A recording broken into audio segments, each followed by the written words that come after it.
Here's what I've learned. You cast vision for your mission, and if people don't sign up, you move on. You move on.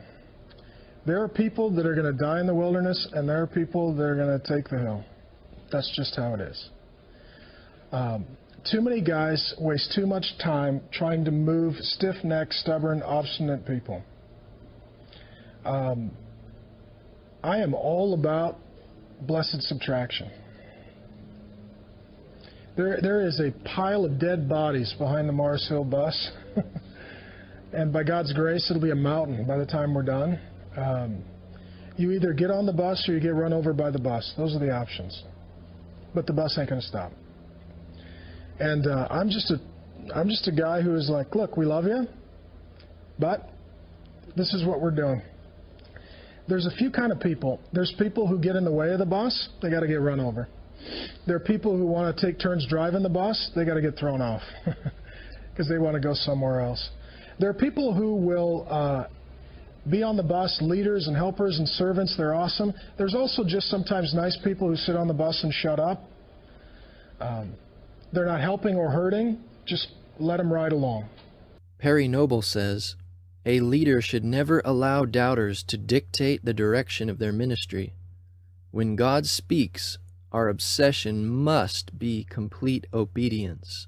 Peter the Apostle says, the elders which are among you I exhort, who am also an elder, and a witness of the sufferings of Christ, and also a partaker of the glory that shall be revealed, feed the flock of God which is among you, taking the oversight thereof, not by constraint, but willingly, not for filthy lucre, but of a ready mind, neither as being lords over God's heritage, but being ensamples to the flock.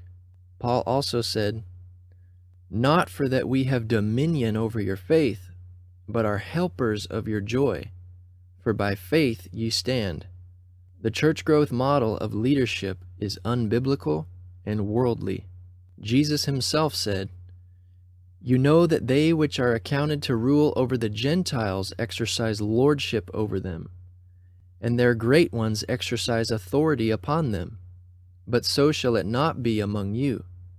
But whosoever will be great among you shall be your minister, and whosoever of you will be the chiefest shall be servant of all.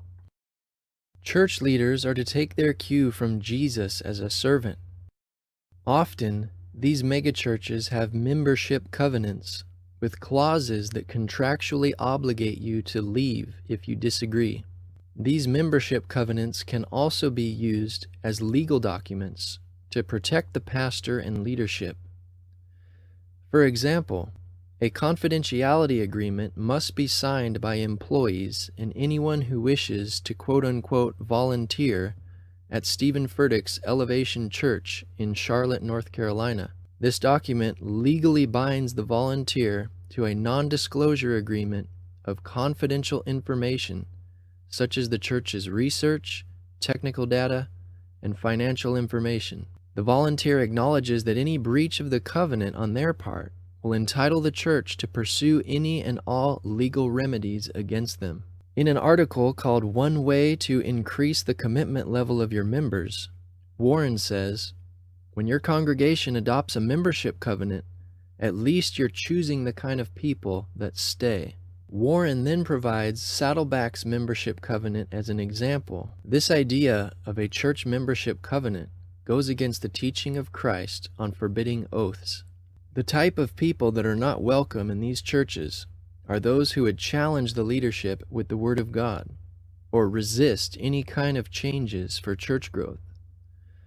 Those who resist the changes necessary for monster growth must change or die. Rick Warren told pastors and church leaders, if your church has been plateaued for 6 months, it might take 6 months to get it going again. If it's been plateaued for a year, it might take a year. If it's been plateaued for 20 years, you've got to set in for the duration. I'm saying some people are going to have to die or leave. Moses had to wander around the desert for 40 years while God killed off 1 million people before he let them go into the promised land. That may be brutally blunt, but it's true. There may be people in your church who love God sincerely, but who will never, ever change. It is easy to see how these celebrity pastors have set up a system within the megachurch in which their vision cannot be challenged and they are unaccountable to the Word of God. But elders that walk around with the capital A, heavy duty, I'm here to hold you accountable. I'm going to make you accountable. All right? That's a control move. All right? That's a control move, and it's rooted in pride. Okay? And it's not the senior pastor's job. I'm sorry that you're not happy with your career.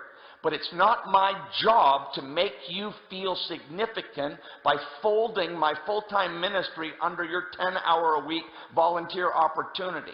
Okay?